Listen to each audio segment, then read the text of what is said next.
네.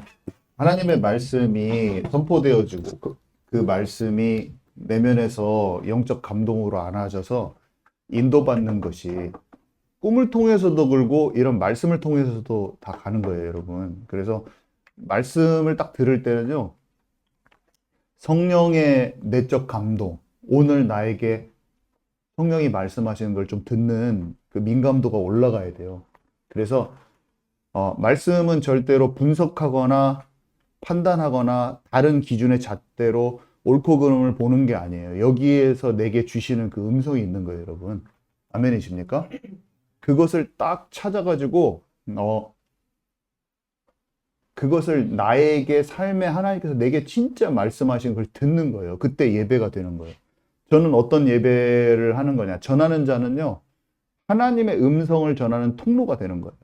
그래서 가장 말씀을 전할 때 가장 중요한 거는 어떤 이렇게 설교를 전하는 것도 전하는 거지만 지금 이곳에 들을 만한 자에게 그 하나님의 음성을 전달하는 거라니까요, 여러분. 그래서 그것을 알지 못하고 전하는 자가 알지 못하고 듣는 자가 알지 못하면 어떻게 되냐면요.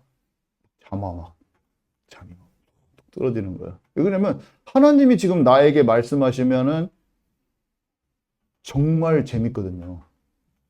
막 충격이에요, 충격. 막 몸이 얼어붙어요, 심지어는. 이게 너무나 생생하면은. 근데 그게 내게 주시는 말씀이 못 듣는 사람은요, 영이 어두워서 잠 오고 졸고 막 장난 아니에요.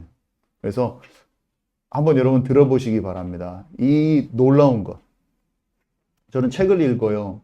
책을 읽는데 하나님께서 내게 읽으라고 주시는 책이 있어요. 여러분 그거 믿으시겠어요? 내가 궁금해서 질문하면 그 책이 저한테 오기도 하고 여러 자료가 있는데 그 자료를 주님과 함께 꿰뚫어서 보는 거예요. 그래서 쫙 아닌 어두운 자료가 쫙 걸러져 버립니다. 그냥. 그리고 맞는 자료 속에서 내게 원하는 게 싹 흡수가 된 다음에 우리 교회한테 흘려보낼 것은 또 따로 정리가 되어버려요. 그때에 맞게. 신기하죠. 그게 없으면 다 가짜 목사인 것입니다. 거짓 목자. 여러분들이 못 듣고 있다. 만약에 그런 것들을 잘 평소에 못 듣고 있다. 그러면 뭐냐면 굉장히 귀가 어두운 사람인 거예요. 약간 영이 어두운 사람. 영이 어두운 사람 되지 마시고 하나님께서 들려주시는 귀 있는 자, 깨닫는 자, 성령이 하시는 말씀을 듣는 자 되기 바랍니다, 여러분. 우리 노준 집사님이 방언을 받았어요. 노준 집사님은 반신반의 하는데 그 랄랄라 방언이에요, 그게. 확실히 받았어요. 그래서 약간 계속 하다 보면은 이게 더 풍성해지면서 돼요. 그러니까 받았어요. 그 소리를 들으면 제가 알아요. 하도 많이 방언들을 많이 들어봐가지고 랄랄라 방언이에요, 랄랄라 방언. 그러니까 확신을 가지시고 우리 축하해 박수.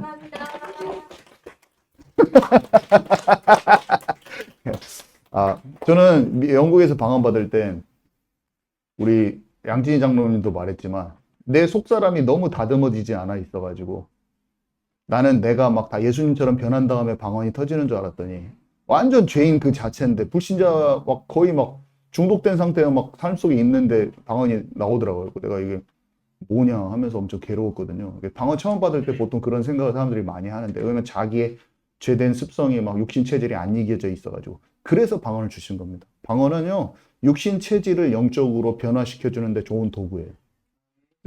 죄가 안 이겨진 사람이 방언한다 맞아요. 그래서 방언은 어떤 사람이 영적 성숙도를 평가하는 잣대가 아니에요. 어떤 사람이 방언 받았으니까 이 사람 대단하게 영적으로 인품이 안 좋은 사람이 받을 수도 있어요.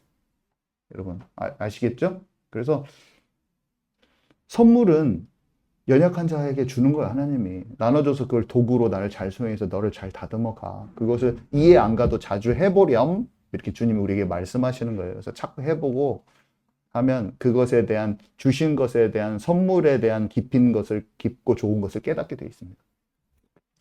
네, 오늘 야고보서 5장 1절에서요, 6절까지 우리 누가 같이 읽어주셔야 돼요. 누구 읽으실 분? 마이크 있으신가요? 없으세요?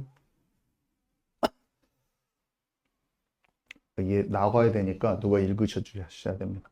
마이크를 연결해 주세요. 한 분한테.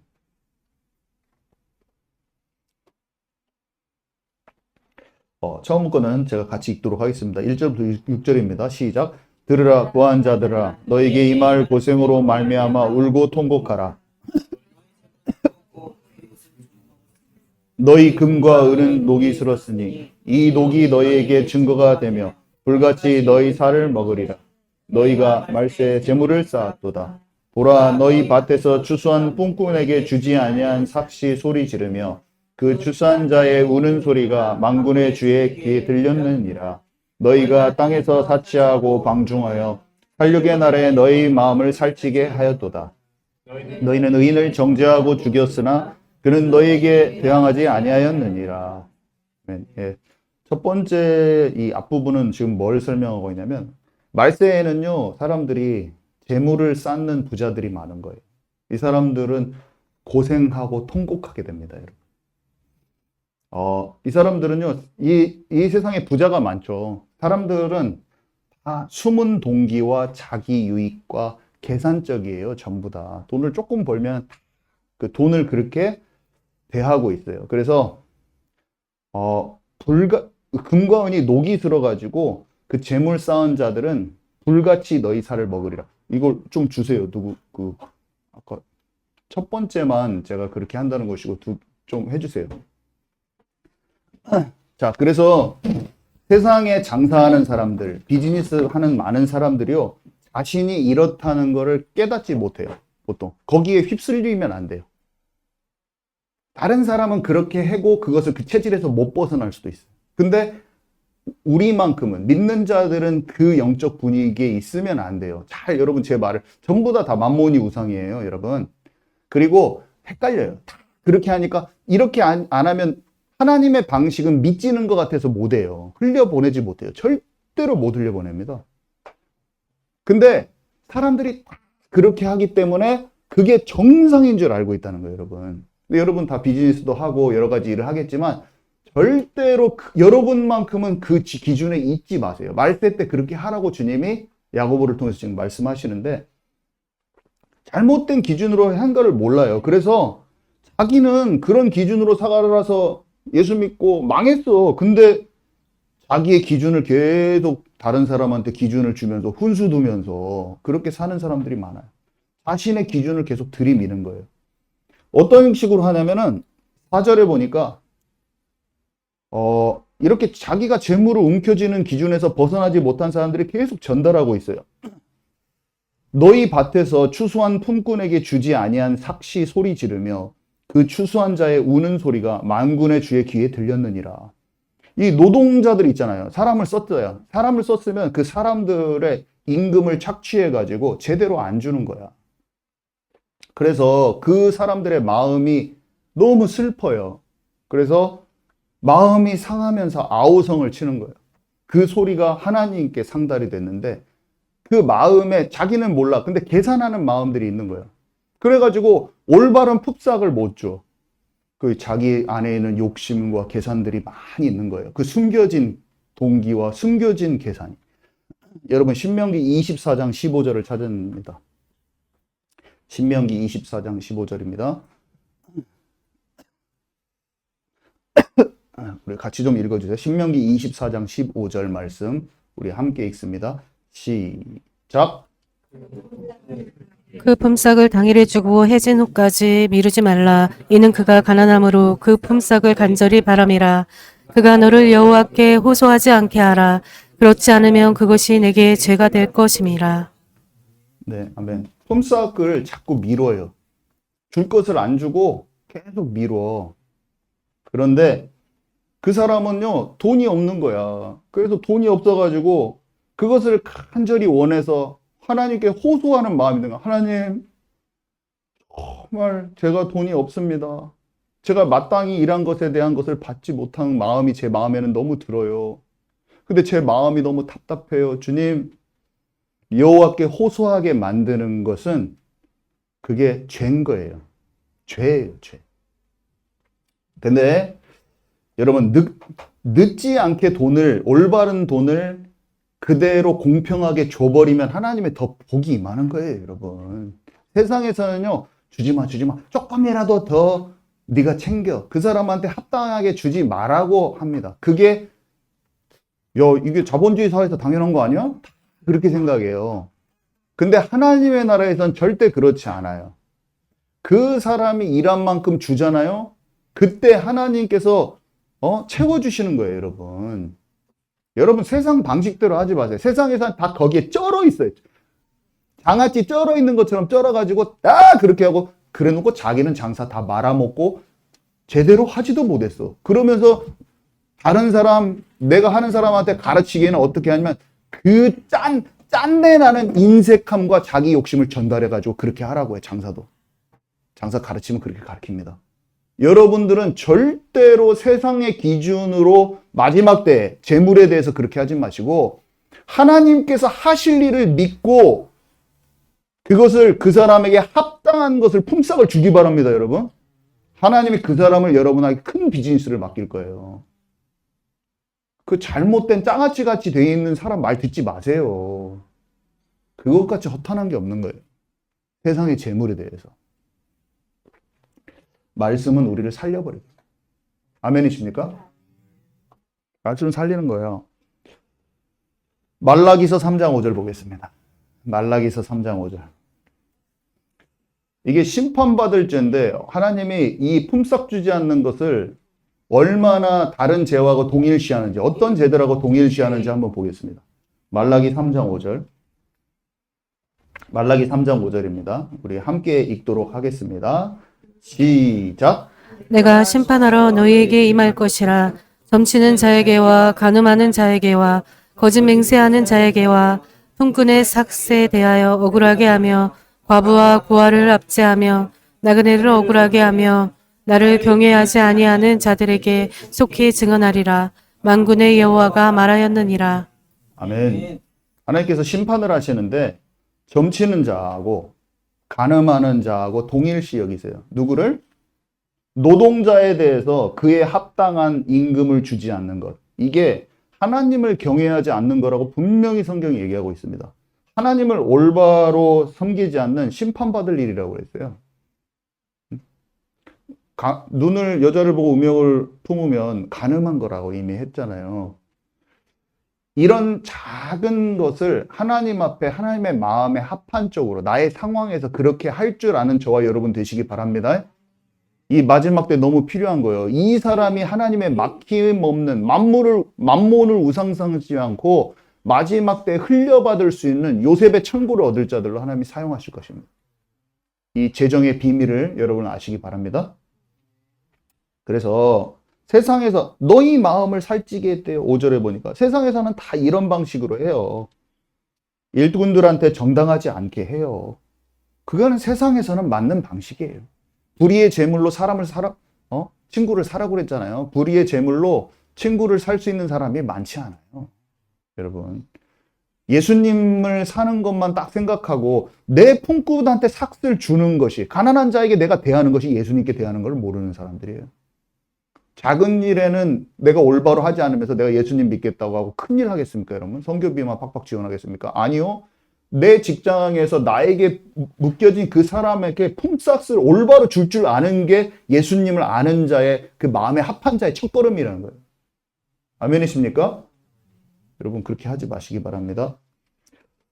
6절에 보니까 너희는 의인을 정죄하고 죽였으나 그는 너희에게 대항하지 아니하였느니라. 우리가 우리의 욕심과 인색함으로 인해서 하나님의 순수한 사람들을 죽이게 되기 쉽다는 것을 명심하셔야 되는 것이에요.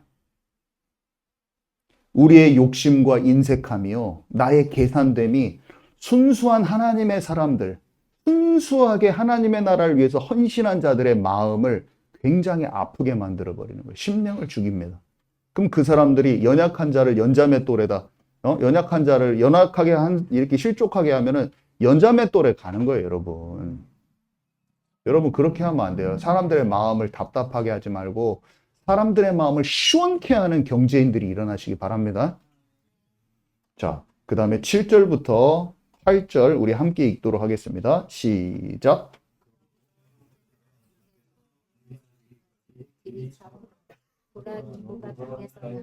다시 할게요. 우리 이거 읽어주셔야 돼요. 누가 읽고 계세요, 지금?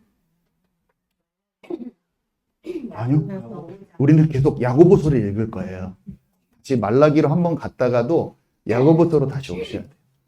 그거는 이제 딴 데로 안 갑니다. 다시 이제 야고보서로 계속 할 거예요. 야고보서 5장을 오늘의 내용은 야고보서 5장 내용이에요. 야고보서 5장의 내용은 마지막 때 그리스도의 삶에 대한 내용이고 오늘의 지침이기 때문에 오늘 우리의 말씀은 야고보서 5장의 내용을 끝까지 합니다. 야고보서 5장 7절에서 8절 읽도록 하겠습니다. 시작. 그러므로 형제들아 주께서 강림하시기까지 길이 참으라. 보라 농부가 땅에서 나는 귀한 열매를 바라고 길이 참아 이른 비와 늦은 비를 기다리나니 너희도 길이 참고 마음을 굳건하게 하라. 주의 강림이 가까우니라. 네, 예수님이 강림하시는데 하나님 나라가 확장되고 사람이 살아나고 이것을 비가 내리는 것, 농사짓는 하나님이 우리 씨가 뿌려서 농사가 돼서 곡식이 열매가 잘 익어서 추수하는 게 인간이 구원받는 것을 그렇게 표현을 하셨잖아요. 그 절기들도 수장절, 이게 창고에 들이놓고 곡식을 항상 이렇게 표현을 많이 하셨어. 여러분 아시죠? 곡식이 열매 맺는 것, 씨가 자라서 나무가 되고 곡식을 추수하는 것, 이게 사람이 천국 곳간에다 집어넣잖아요. 농사는 하나님이 농부, 전도자를 또 농부로도 표현하시고. 그래서 사람이 예수님 믿고 준비 잘 돼서 천국 가는 것, 이게 곡식이 잘 자라는 것으로 표현되어 있고, 비가 이렇게 막 내리는 것을 성경에는 비가 내리는 걸 이사야서에서 보고 하나님의 말씀이 떨어지는 것, 은혜의 단비라고 했을 때는 성령과 말씀이 사람에게 탁 오는 거, 이게 비가 내리는 거예요. 그리고 신명기에 보면은 뭐라고 써 있냐면 하늘 보가가 열려서 때를 따라 비가 내리리니 네 손으로 하는 모든 일에 복이 임할지라. 그래서 이 비가 내리는 것은 또 뭘 의미하냐면 우리가 땅의 소산, 그러니까 우리가 영적인 축복도 말하지만 육신적 경제적 축복도 동시에 얘기하고 있습니다. 신명기. 분명히 돼요. 우리가 하는 일, 모든 일, 영적인 육적인 축복을 동시에 얘기해요. 비가 때를 따라서 오는 비는. 그래서 우리의 삶에 하나님께서 그 은혜의 비, 경제적인 축복도 영적인 축복도 이 비로 표현이 되어 있는데 요엘서에 보면은 특별히 이른 비와 늦은 비를 설명하고 있어요. 막 이른 비가 씨를 처음에 심었을 때 처음에 내리는 비를 이른 비라고 하고 추수하기 전에 곡식이 잘 연그러지기 전에 내려지는 마지막 때 비가 늦은 비라고 지금 여기서 표현을 하고 있거든요. 그래서 하나님의 그런 은혜와 말씀은 처음에 씨가 뿌려질 때도 필요하고 또 연그러 가면서도 필요하다는 그런 얘기를 하는 거예요, 지금. 그래서 말세에 지혜로운 사람들은요, 하나님이 주실 이 늦은 비를 기다리는 거예요. 추수 직전에 늦은 비가 온단 말이에요. 그래서 여기서 뭐라고 그래요? 늦은 비를 기다린대요. 그죠? 늦은 비, 이른 비와 늦은 비를 기다리는 거예요. 상황이 전혀 안 좋은 것 같은 그때. 여러분, 기근이래. 가뭄이 쭉 있다가 비가 팍 오잖아요. 여러분. 우리 눈에 볼 때는 비가 언제 오지 하는데 딱 온단 말이에요. 예수님이 오시기 직전까지 선지자가 끊어지고 아무것도 없는 것 같은 때, 예수님이 오셔가지고 성령 강림이 딱 있었잖아요. 이른 비가 타고 왔단 말이에요. 그죠? 추수 전에 늦은 비가 오는 것이에요. 그래서, 예수님이 오기 전에 큰 환란이 있어요. 계시록에 기록되어 있잖아요. 무지막지한 환란이 기다리고 있습니다. 특별히 다니엘이 마지막 한 이래에 대해서 설명을 해주잖아요. 마지막 한 이래를 잘 설명해 놓은 게 계시록이에요. 마지막 한 이래를 자세히 풀어놓은 게 계시록이란 말이에요. 마지막 때 그 한 이래를. 근데 그때는 정말 큰 환란이 있어요. 근데 그 한 이래가 성경적으로 봤을 때 7년이라고. 7년. 그래서 72레가 490년이고 그런 거 아시죠, 여러분? 나중에 조금 더 설명해 드리도록 하겠습니다. 근데 7년의 기간이 있어요. 근데 요셉 얘기를 우리가 보면은 7년의 기근 흉년이 있기 전에 7년의 풍년 때에 요셉이 잘 준비하잖아요. 이 풍년의 때가 어때서 왔겠어요? 하나님이 주시는 비가 잘 내렸기 때문이겠지. 여러분 이해 가십니까? 저는 성경을 읽으면서 뭐가 이해가 가냐면 누가 알려준 게 아니에요. 성경을 잘 묵상해 보면 하나님께서는 반드시 야고보가 말한 대로 주님께서 강림하실 때 지혜로운 사람들은 하나님이 내리실 비를 기다려. 가뭄 때도. 저는 그렇게 생각해요. 세상이 복잡하고 하나님의 역사가 일어날 것 같지 않고 내 생각에서는 가뭄이고 막 그런데 하나님께서 하실 요셉의 축복이 임할 거라고 믿는 거예요. 그것은 하나님의 사람에게 열어져 버리면 그걸 하나님의 사람은 경험하게 돼 있어요. 저는 그렇게 믿어요. 저는 이게 힘있게 이 말씀들이 저에게 다가오는 거예요. 왜 그런지 모르겠어요. 그냥 이게 너무 믿어져요, 저는. 그냥 이거 야고보서 5장을 읽어도 믿어지고 요셉의 그런 것도 다 연결되면서 믿어지고 저는 믿어져요, 이게. 여러분, 믿어지는 은혜가 여러분께 진짜 있기를 제가 바라면서 전하는 거예요. 여러분, 이걸 좀 알아줬으면 좋겠다, 사람들이. 이거를 아마 야고보서 5장을 읽어도 모를 것 같은 거예요. 그리고 요셉은 요셉의 얘기로 따로 떨어져서 생각하지. 약간 저는 그런 생각이 들어요. 그래서 여러분 말씀을 들을 때 진짜 사모하고 듣고 집에 가서 곰곰이 생각해 보잖아요. 그러면 묵상할 때 성령께서 우리에게 알려주시는 거예요. 그래서 이 마지막 때 예표입니다.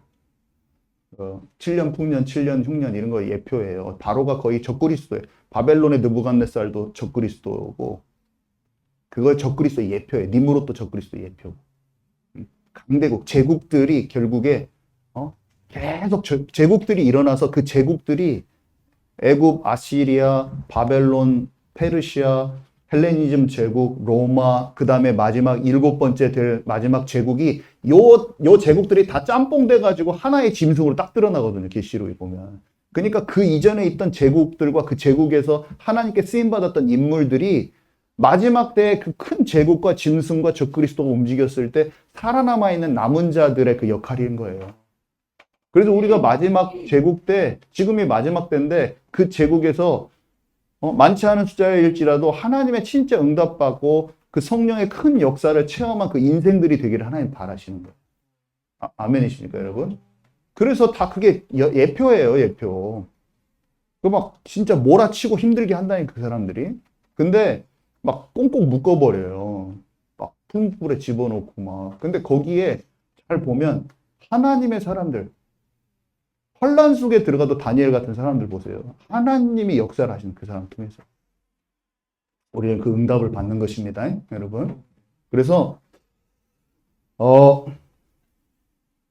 주님의 강림 때 흉년의 기간 전에 저는 믿어요. 하나님의 큰 풍년이 있고 우리는 그것을 시간을 허비하지 말고 하나님께 지혜를 구하고 창조적인 아이디어를 구해서 시세를 읽고 시세의 흐름을 읽고 세상의 경제적인 흐름을 읽고 그것을 관통해서 하나님이 지혜로 풍년의 때 시간을 허비하지 않고 농사 잘 지어서 저장하는 말씀이 저는 어떻게 하냐면 지금 진짜 한국은 전 세계적으로 다른 외국보다요 진짜 말씀이 좋은 말씀이 많아요. 잘 풀어져 있는 영감 있는 계시록도 한국이 제일 많이 뚫려 있습니다, 여러분. 외국 주석 아무리 읽어봤자 한국에서 지금 현재 하나님의 사람들의 목사님들이 잘 풀어놓은 게 영감 있고 더 정확한 게 더 많아요. 한국은 완전히 말씀을 부어버렸어요, 하나님. 여러 가지 다방면으로 그렇거든요. 외국에서 좋은 게 아니라 한국이 더 좋아요. 지금 이 시대. 진짜 강력합니다. 말씀의 풍년인 때를 그거를 눈치 못 채는 너무 많은 청년들이 있을 뿐이지 그래도 또 알아듣는 청년들도 난 나온다고 믿어요. 지금에 준비되고 있어요. 저는 목사로서 어떤 느낌을 갖고 있냐면 이 말씀의 풍년 때 내가 진짜 준비해야 되고 나를 견고한 정금으로 반석 위에 세운 집이 되면 쓰나미가 오고 폭풍이 불어가지고 집 다 무너질 때 영혼들이 우리 교회로 올 수밖에 없어요. 미어 터져버립니다, 여러분. 다 쓰러져 버리는데 풍파에 기댈 데가 없는 거예요, 여러분. 전염병 오고 2차, 3차 팬데믹 오면 끝나버리는 거 다. 교회 지금 다 큰 교회 다 무너지는 거 아시죠, 여러분? 다 플로팅 처치 멤버로 싹 사람들이 다 교회 안 나가고 떠도는 사람들로 다 전환되고 있어. 지금 이미. 교회는 거품으로 세워질 수가 없어요. 앞으로 더 많이 됩니다. 어떤 데만 남냐면 불같이 태워져도 그 집이 딱 견고하게 서 있는 그 교회는 갑자기 작은 교회가 1000명이 돼버리는 거예요, 여러분. 저는 어떤 교회? 정금 같은 사람들이 소수이지만 모여있는 교회. 거기는 사람들이 다 알아보고 다 와버려요. 나중에 더 가속화됩니다, 앞으로. 근데 육신적인 경제적인 것도 마찬가지예요. 지금이 마지막에 진짜 뭐 후 3년 반 마지막에 적그리 또 통치하고 그때는 매매를 못해. 표 받아야지 매매하는 거예요. 실제 그때 옵니다. 멀지도 않았어요, 제가 봤을 때. 그때가 오면 뭘 못하는지 아세요? 경제를 자본주의가 제대로 안 돌아가. 그날에 가네들이 꽉 통치를 해버리기 때문에. 지금이 풍년의 때야. 근데 풍년의 때를 누가 경험해요? 이집트 사람이 다 경험했어요? 전부 다 경험을 못해. 풍년의 때인데 풍년의 때를 경험을 못해. 왜냐하면 하나님이 주신 세상을 통찰하는 읽는 능력이 없기 때문이에요. 그러니까 하나님을 믿지 않는 사람은 풍년의 때가 와도 풍년의 때를 경험하지 못해. 풍년의 때가 아니야, 그 사람한테는. 어떻게 농사 어떻게 해야지? 그때도 걱정하고 있어. 아이고, 안 돼. 아무것도 못해. 지금 말씀의 풍년의 때인데 눈이 어두운 지도자들은, 영적 지도자는 어때요? 말씀의 풍년인지 못 알아봐요. 자기 준비하지 않아요. 비즈니스 하는 사람들도 마찬가지야. 늘 어둡게 보는 거예요. 못해. 어떻게 먹고 살지? 늘 그러는 거예요. 목사님들도 잘 못해. 풍년의 때 정확히 말씀을 받은 사람은 힘들 때 치고 나가서 성교로 나가버리는, 뚫고 들어가 버리는. 여러분 아멘이십니까? 여러분 깨달아지는 은혜가 정말 여러분께 있기를 제가 간절히 바라는 마음으로 지금 전하고 있는 걸 여러분 아셔야 돼요. 제가 말씀드리는 걸 잘 이해하면 영으로 확 열어질 거예요. 자, 그래서 9절부터 12절까지 읽습니다. 시작. 형제들아 서로 원망하지 말라. 그리하여야 심판을 면하리라. 보라 심판주가 문 밖에 서 계시니라. 형제들아 주의 이름으로 말한 선지자들을 고난과 오래 참음으로 본으로 삼으라. 보라 인내하는 자를 우리가 복되다 하나니 너희가 욥의 인내를 들었고 주께서 주신 결말을 보았거니와 주는 가장 자비하시고 긍휼히 여기시는 이시니라. 내 형제들아 무엇보다도 맹세하지 말지니 하늘로나 땅으로나 아무 다른 것으로도 맹세하지 말고 오직 너희가 그렇다고 생각하는 것은 그렇다 하고 아니라고 생각하는 것은 아니라 하여 정죄받음을 면하라. 아멘. 여러분 서로 원망할 일이 많은 거예요. 우리 삶 속에 원망하고 불평할 일 많고, 여러분 삶 속에 비판할 일도 많고 정죄할 일도 많아요. 아유, 저 사람이 나한테는 왜 이렇게 서운하게 했지? 진짜 나쁘다. 저 사람 진짜 나쁘게 했다. 진짜 이건 잘못된 거잖아. 이건 진짜 절교야, 이 사람이랑. 선악간의 판단을 주께 더 맡기는 저와 여러분 되기 바랍니다. 왜냐면요, 다윗왕을 보세요. 사울왕을 죽이지 않아요. 우리는 서로 원망하고 비판하고 정죄하기가 너무 쉬운 거예요. 말 때는 더 심해집니다. 이런 일이 너무너무 가속화될 거예요, 마지막 때는. 믿는 자들끼리 계속 틀렸다고 하고 너는 잘못됐고 너는 맨날 이렇게. 잘못된 뉴스도 얼마나 많아요. 뭐가 진실인지 잘 모르는 때야, 아마 지금은. 그래서 너무 이 사람 믿는 자인데 너무 잘못됐다고 막 해버리면 나중에 봤더니 내가 조금 그 사람 속은 다 모르고 내가 그냥 표면적으로 들어간 몇 가지를 보고 그 사람 다 판단을 해버렸어. 나는 정의롭게 하려고 했는데. 이 실수를 하기가 너무 쉬운 거예요. 히브리서 10장 30절에 보니까 원수 갚는 것이 내게 있으니 내가 갚으리라 하시고 또 다시 주께서 그의 백성을 심판하리라 말씀하신 것을 우리가 아노니. 심판자요 재판관은 하나님이셔요. 다윗은요 자기가 재판하지 않아요. 시편 109편에 최고 잘 나오죠. 막 주님께 다 말해요. 막 주님, 저 사람이 나를 진짜 힘들게 하고 괴롭혔어요. 억울해요. 내가 진짜 화가 너무 많아요. 진짜 화났어요. 그렇지만 그 화를 하나님께 다 풀어. 여러분, 참잖아요. 그럼 우리가 이 분통 터져서 병 생겨요. 그리고 풀어버리려고 말을 막 함부로 하기 시작하고 딴 사람 말 전달하면 어떻게 돼요? 나도 모르게 큰 죄를 저지르기가 너무 쉽더라고. 나는 막 이렇게 참다가 내가 골병 들어서 이럴 때도 주님께 나와서 울어. 주님. 그러면 내 상한 감정이 방언 기도하고, 여기 말했잖아요. 제가 이번에 제사 지낸 거 한번 설교했잖아요. 이 각을 뜨고 가죽을 벗겨가지고 내장에다가 물 호수를 집어넣으면 똥이 막 다 나온다니까. 배설물, 우리 안에 있는 거 주님 앞에 나중에 토막으로 각을 떠가지고 토막으로 잘라가지고 불로 살라버리잖아요, 여러분. 예수님이 나를 위해서 죽으신 것을, 그 짐승이 나를 위해서 희생된 것을, 예수님이 나를 위해서 죽은 것을 기억하고 싹 포장된 거 가죽 다 벗어버리고 싹 그렇게 해버리잖아요, 그죠? 여러분, 우리가 뭔가를 여기 아까 좀 어려운 구절이 있었는데 12절 보면은 맹세하지 말지니, 우리가 막 완전히 끝났어, 내가 맹세코 다시는 안 볼 거야, 진짜 잘못된 사람이야, 막 완전 결론 내버리고 완전 절교해버리면은 하나님이 뭔가 그것을 통해서 기다리다가 회복되게 하시거나 아니면 뭔가 과정 중에 있는 것을 내가 다 결론 내버리는 거예요. 그렇게까지는 하면 안 됩니다. 어디 정도까지 하면 돼요? 여기가 내가 생각했을 때 하나님이 내 뜻하시는 바가 있으면 네 하고 이것은 아닌 것은 또 아니라고 하고 그 정도를 이렇게 가야지, 모든 것을 맹세코 결론을 내려고 다 해버리면은 죄가 돼버려요. 그게 좀 극단으로 가지 않는 저와 여러분 되기 바랍니다. 그래서 분노가 있고 화가 있고 억울할 일이 많이 생겨요. 우리는 마지막 때 더 가속화돼. 근데 뭐라고 말하냐? 참으면 병되고 풀어버리면 큰 죄를 짓기 때문에 다윗이 한 것처럼 하나님께 말씀드리고 하나님께 맡기는 것이 믿음이에요. 우리의 믿음.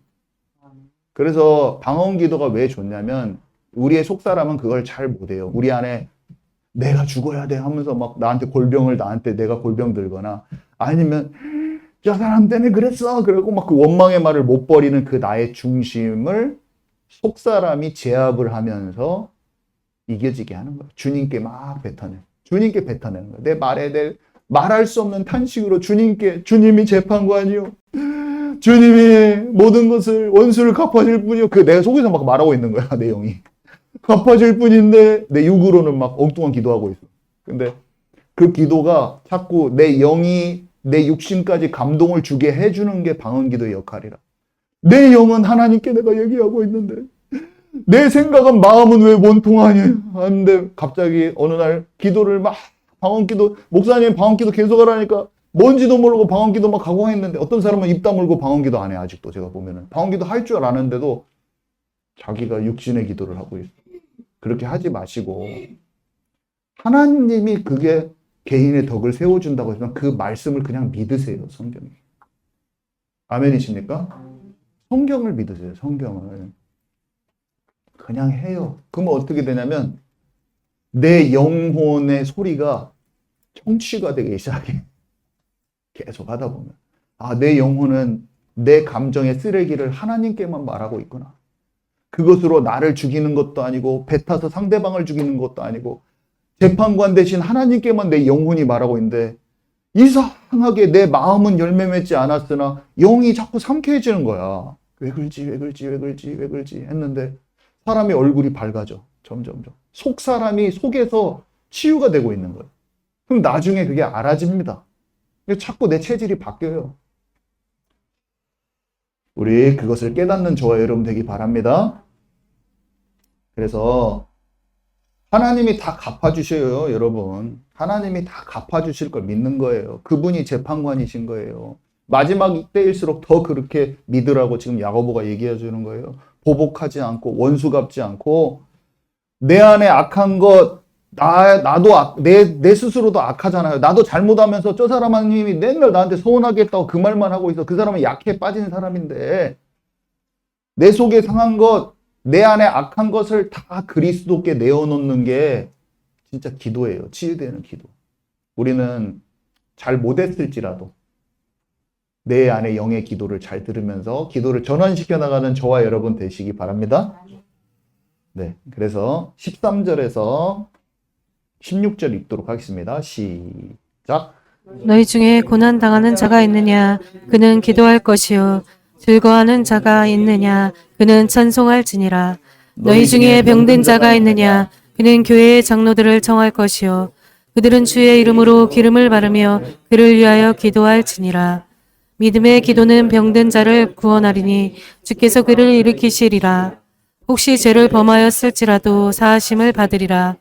그러므로 너희 죄를 서로 고백하며 병이 낫기를 위하여 서로 기도하라. 의인의 간구는 역사하는 힘이 큼이라. 아멘. 잘 아시는 내용이니까 제가 빨리 넘어갈 텐데, 어려움이 있고 힘든 사람은 진짜 기도하세요. 그것을 가지고 하나님께 기도하시고, 마음이 즐거운 사람은 하나님께 영광 돌리세요. 병든 사람이 있냐? 그러면 교회 장로를 청할 것이요. 이게 장로가 이제 목사님을 뜻합니다. 그래서 뭐 병들었고 마음이 힘들고 저한테 기도를 요청하셔도 돼요. 그죠? 그래서 그게 자연스러워야 돼요. 이번 주에 최은하 권사님이 저를 청해서 힘들고 병이 있으신 분이랑 같이 갔단 말이에요. 딱 그거예요. 그거를 하신 거네. 이 말씀을 이것대로 하셔줬네. 아, 이 아프신 분이 목사님이랑 같이 가면 나을 것 같아서 초청하고 싶다고 해서 같이 간 거예요. 믿음으로 초청을 한 거예요. 여기 믿음의 기도는 병든 자를 구원하리니, 여러분. 그래서 믿음으로 행한 거예요. 그게 별일 아닌 것 같지만 저한테 이렇게 말씀하시더라고요. 이분들이 참 힘들고 어렵지만 목사님이 가시면 왠지 거기가 치유받을 것 같다는 거야. 그 믿음으로 했다는 거예요. 그래서 내가 야, 믿음이 너무 귀하다. 그래서 갔어요. 저는 제가 통로가 될 수 있지 내가 내 힘으로 고친다는 그런 생각도 안 들거든, 사실은. 근데 그분들이 갈급하여 마음밭만 준비된다면 하나님께서는 당연히 치유하신다. 이런 생각을 가지고 갔더니, 배척하지 않는 곳에는 반드시 열매 맺는다. 그런 원리를 알고 있었는데 잘 받아들이시더라고. 이분들이 마음이 잘 열리시고 예수님을 받아들이시더라고요. 그래서 너희는 죄를 서로 고백하며 병 낫기를 구하여 서로 기도하라. 이 말은 뭐냐면 병의 근본까지 치유해버리는 거예요. 우리가 죄가 막 무슨 나쁜 짓, 이것도 죄지만 우리가 이 패역한 세대 속에서 마귀 따라 살았다는 것을 고백하고 늘 육신 체질대로 내 주장대로 내 판단대로 살았는 그 죄, 내 힘으로 산 그 죄, 그죠? 내 힘으로 산 그 죄, 그 체질이 진짜 치유받기를 기도하면 병도 같이다. 아멘이십니까? 그래서 17절에서 20절 우리 마지막으로 같이 읽도록 하겠습니다. 시작. 엘리야는 우리와 성정이 같은 사람이로되 그가 비가 오지 않기를 간절히 기도한즉 3년 6개월 동안 땅에 비가 오지 아니하고 다시 기도하니 하늘이 비를 주고 땅이 열매를 맺었느니라. 내 형제들아, 너희 중에 미혹되어 진리를 떠난 자를 누가 돌아서게 하면 너희가 알 것은 죄인을 미혹된 길에서 돌아서게 하는 자가 그의 영혼을 사망에서 구원할 것이며 허다한 죄를 덮을 것임이니라. 아멘. 네. 엘리야는 우리와 성정이 같은 사람이로되, 야고보가 말하고 싶은 것은 뭐냐면 그 사람을 대단한 선지자로 보지 말고 평범한 한 사람으로 좀 생각할 줄 알으라는 거예요.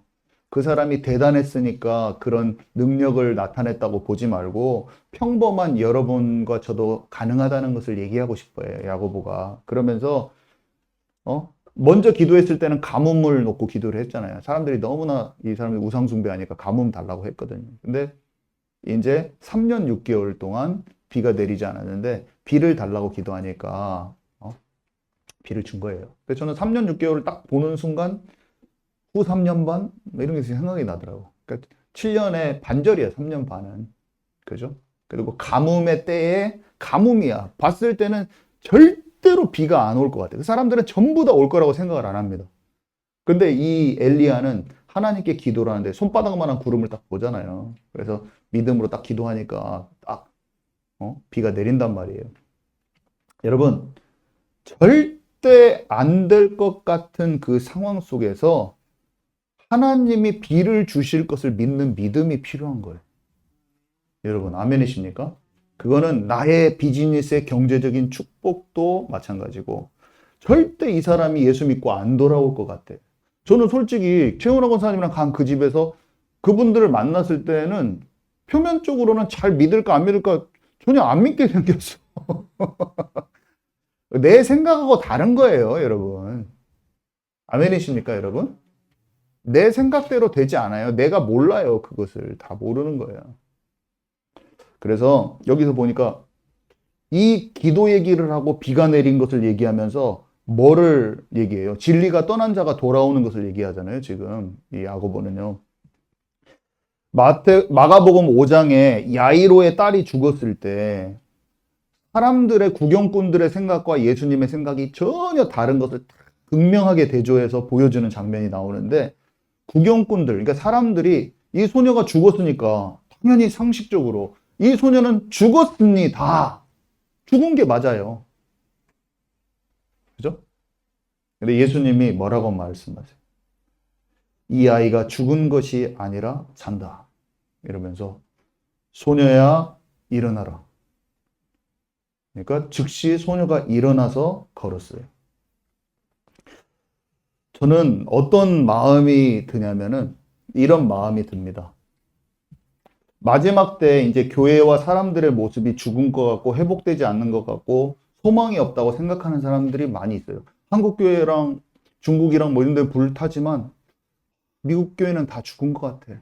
또 중앙아시아 가봤더니 이슬람 사람이 98%야. 안 될 것 같아.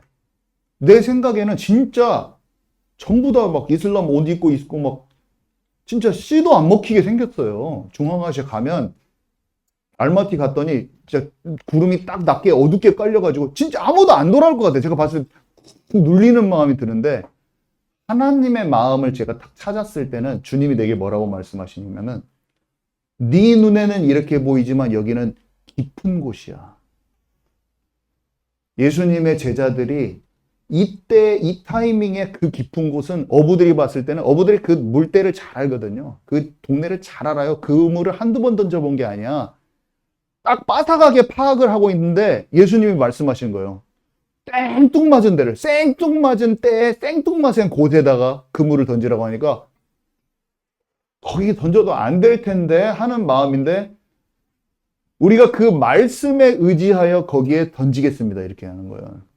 믿음으로 내 전혀 관점과 전혀 다른 그 하나님이 주시는 관점을 믿음으로 던지는 거예요. 중앙아시아 갔는데 그거를 저한테 마음에 갑자기 확 말씀을 해주시네. 여러분 이런 것을 얻어봐야 됩니다. 하나님이 그 상황과 상관없이 내게 주시는 소망과 관점을 주시면은 그냥 다 모든 게 딱 초월이 돼버려요. 아무리 누가 나한테 뭐라고 해봤자 옆에서 벌벌벌 떨고 있어봤자 상관없어. 나는 골리앗에 던질 수 있는 힘이 딱 나 혼자 와 있는 거야.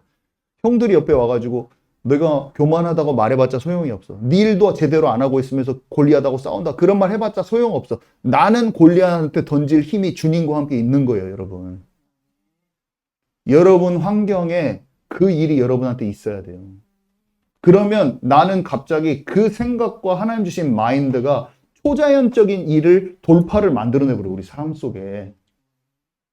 진짜 그 사람의 삶 속에 하나님이 역사하시는 게 세상이 경제적으로 불황이라서 나의 비즈니스도 안 된다고 생각할 수도 있어요. 사람들이 생각합니다. 여기도 장사가 잘 안 되고 저기도 장사가 안 되고 저기도 안 되고 불황이에요, 목사님. 목사님 뭘 잘 몰라요. 제자들이 말하는 거예요. 예수님은 잘 몰라요. 여기 제가 바닷가 갈릴리 바닷가 제가 빠사가요. 뱃사람들이 당신이 뭐라요? 지금 폭풍이 바닷가 이렇게 잔잔한데 지금은 폭풍 칠 때가 아니에요. 매년 이때쯤은. 근데 바울이 말하잖아요. 지금 여기에 이제 풍랑이 올 것 같다. 영으로 하나님과 이게 어두운 사람은요, 맨날 안 된다고 생각해요. 지금이 풍년의 때인 걸 여러분 아시기 바랍니다. 풍년의 때는 캐치할 수 있는 사람만 보여요. 지금 마지막 때가 근접했단 말이에요. 환란이 근접했잖아요. 환란이 근접했다는 것을 알기 때문에 그 전은 말씀의 풍년과 하나님 주신 경제적인 것을 축복을 받을 만한 때인 거예요, 여러분. 비를 기다려야 될 만한 때인 거예요. 여러분 이해 가십니까? 여러분들이 제가 말해도 못 이해해 가서 제가 2번 더 말하는 거예요.